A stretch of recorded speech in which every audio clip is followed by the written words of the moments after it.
شروع اللہ کے نام سے جو نہایت مہربان اور بے حد رحم والا ہے۔ اہل کتاب میں کوئی تو ایسا ہے کہ اگر تم اس کے اعتماد پر مال و دولت کا ایک ڈھیر بھی دے دو تو وہ تمہارا مال تمہیں ادا کر دے گا، اور کسی کا حال یہ ہے کہ اگر تم اس کو ایک دینار کے معاملے میں بھی اس پر بھروسہ کرو تو وہ ادا کرے گا، الا یہ کہ تم اس کے سر پر سوار ہو جاؤ۔ ان کی اس اخلاقی حالت کا سبب یہ ہے کہ وہ کہتے ہیں غیر یہودی لوگوں کے معاملہ میں ہم پر کوئی حساب کتاب نہیں ہے،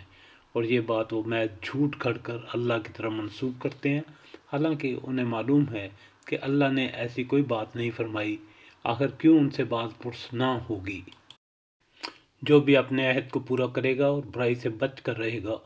وہ اللہ کا محبوب بنے گا، کیونکہ پرہیزگار لوگ اللہ کو پسند ہیں۔ رہے وہ لوگ جو اللہ کے عہد اور اپنی قسموں کو تھوڑی قیمت پر بیچ ڈالتے ہیں تو ان کے لیے آخرت میں کوئی حصہ نہیں۔ اللہ قیامت کے روز ان سے بات کرے گا، نہ ان کی طرف دیکھے گا اور نہ انہیں پاک کرے گا، بلکہ ان کے لیے تو سخت دردناک سزا ہے۔